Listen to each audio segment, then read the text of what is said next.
Hello everyone!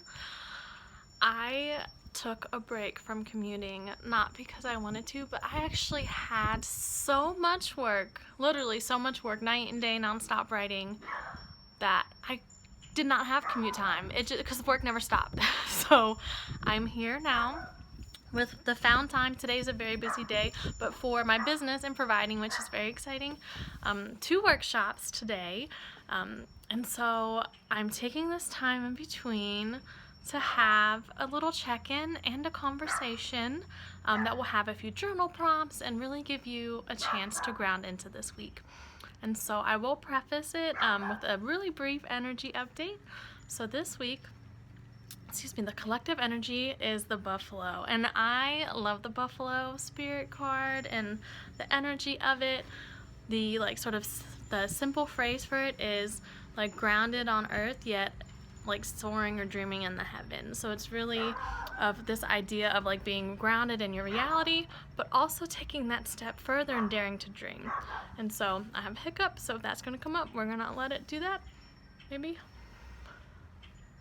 looking at the sky apparently helps you not hiccup. But so it's the buffalo energy, and what this tells us is that you can really hold space for like where you are or where you want to go, and that really being like connected to your reality and your dreams is so important. And so I just wanted to share that out because I think it really sets the conversation that I wanted to have today, which is really how can you like yes and 2 things at once. How can you yes and what you're experiencing this very moment and like the uncertainty of the future or what you're hoping to happen in the future? Teddy has strong opinions about this. And so, yeah, if you haven't seen anything on my page about yes and or improv, you don't know what improviding is, the really quick intro is that improviding is a way of life, a mindset, a process of experiencing and living your life intentionally that I've created. It's grounded in improv, and it has several different other modalities that I blend in with it. But in its simplest sense, improviding means that life provides moments to experience, and these are opportunities, and then we improvise our response to them. And we do that by gifting ourselves a connection to the moment as it's happening.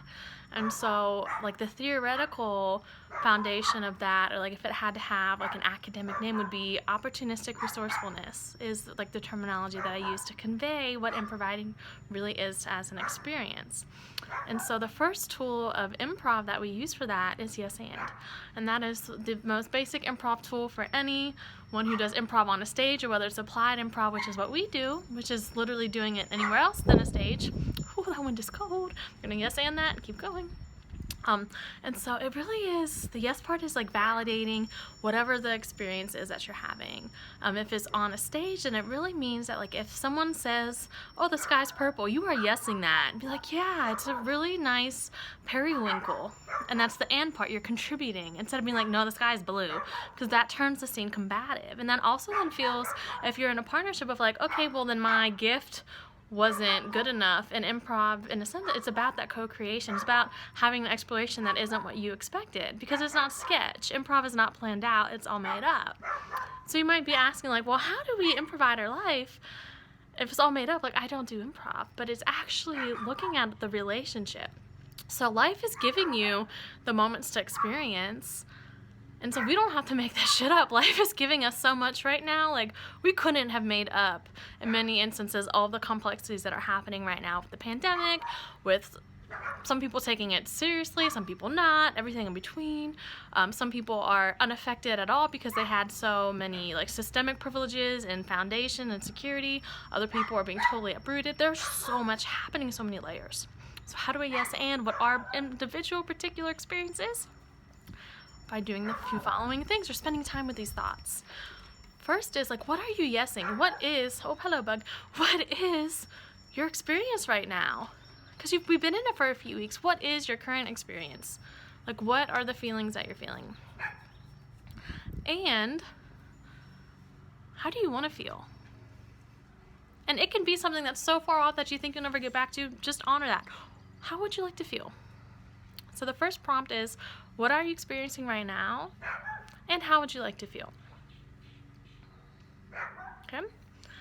And then we're going to go through all 6 tools of improv that we use for improvising. The next one is, if that's true, what else is true? So if it's true that your experience is what you're experiencing, and you want to feel this other way, what else is true?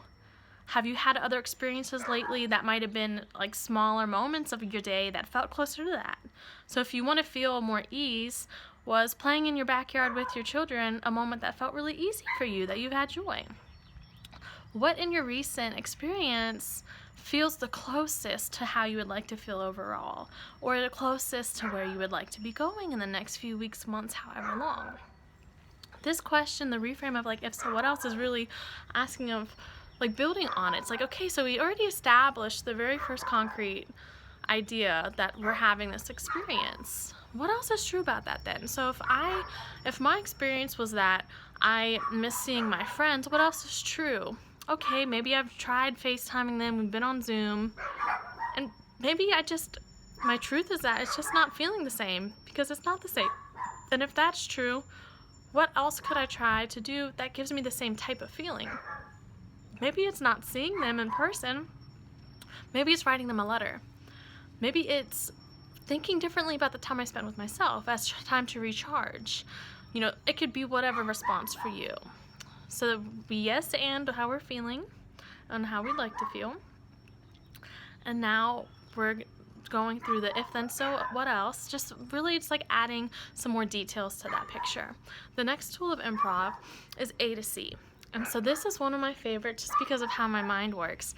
And it's similar to like if you've ever done free association or mind mapping. It's just saying out all the words, thoughts, sounds that come to mind. So if the first thought you had was frustration, A to C gives us this like huge freedom and permission to not get stuck on just feeling frustrated if that was your A. It means that you can go next, and you don't have to literally just do 3 things and stop at C. Is the idea of having momentum and then also having other options. So I might be frustrated today and happy tonight, and in the morning feel really confused, like how is this even happening? And then later in the day I might go back to feeling really balanced, and then at night realize like, oh, I'm actually kind of like lonely, I haven't seen anyone in so long.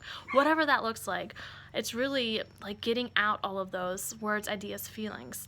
And so for this reflection, you can either have it be based off your overall experience or about what you want to experience in the next few months. So maybe one of your dreams or goals, or even just like desired states of being.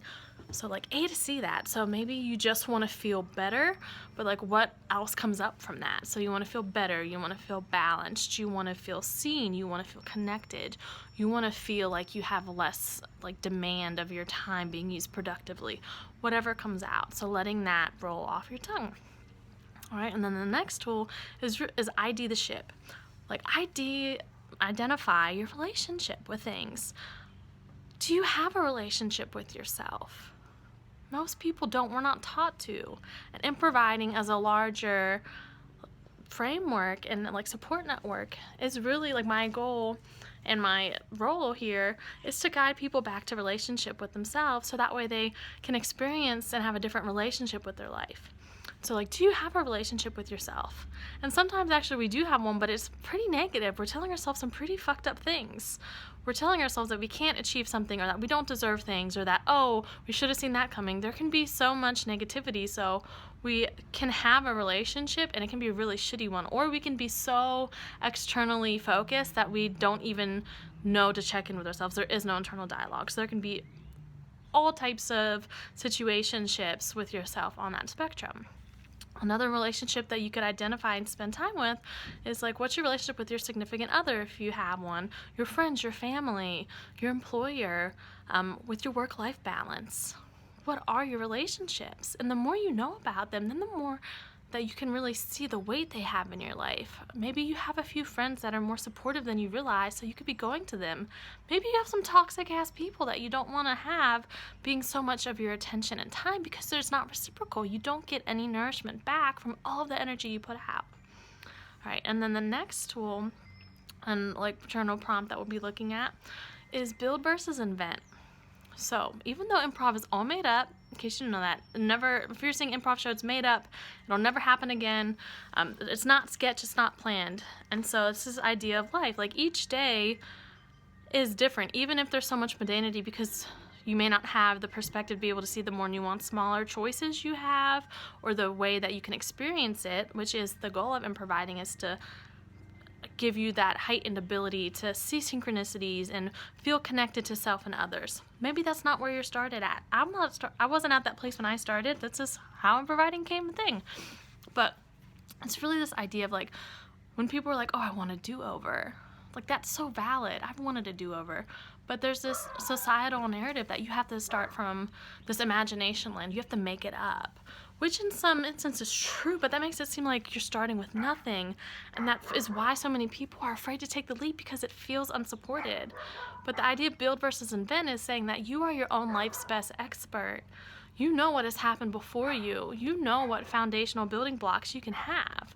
So how can you start with those and then build towards what you're inventing? So like, you can have some dream or goal or even just desire of like feeling better that people in your life are telling you is too far reaching, you should stay where you are, or now you're just getting greedy. Whatever the situation is, you might be being told that that's not the right dream for you, or it's too imaginative, it's too far of a reach. But how can you look at what you do have, whether that's experience, insight, wisdom, resources, support networks, whatever it is, even your imagination itself, what tools, resources, experiences do you have that are building blocks that you can literally lay down fundamentally, you know, like a ladder, and just have that little inch forward? And so it's that reframe that you can have a true desire that you want to live and embody for a different future. Even right now during a pandemic, you can want the pandemic to be over. And for some of us, that seems so far-fetched that it's not going to happen.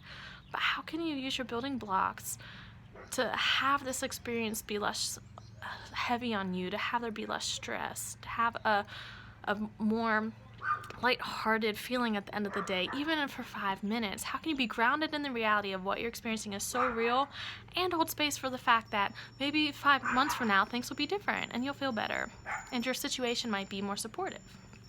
And then the sixth tool of improv, the puppies are barking at the neighbor, just to give context, they're fine. The sixth tool of improv is I've got your back. And one of my favorite things about this tool is that you can say it to yourself and others. And in improv, like a literal improv on a stage, this is really the idea that it's about teamwork. If I'm trying to make my partner look good, and I know and trust that they're doing the same, they're trying to make me look good, no one's going to be throwing each other on the bus. It's going to be so supportive, and I don't have to worry about whether I look good on stage or if I'm being funny or any of those things, because it's about support. So, and if they're going to be yes-anding, if I say the sky's purple and they have my back, they're going to yes-and that. They're going to say, yeah, it is, it's periwinkle. And so we have this full circle moment of that being the sixth tool that we use. And it's really that prompt of, how can you have your own back right now? If what has come out from this experience, watching this video and doing these journal questions, is that you need to go to sleep earlier or put down your phone for a few hours a day, how can you yes and that and have your own back? How can you go to sleep earlier and put your phone down?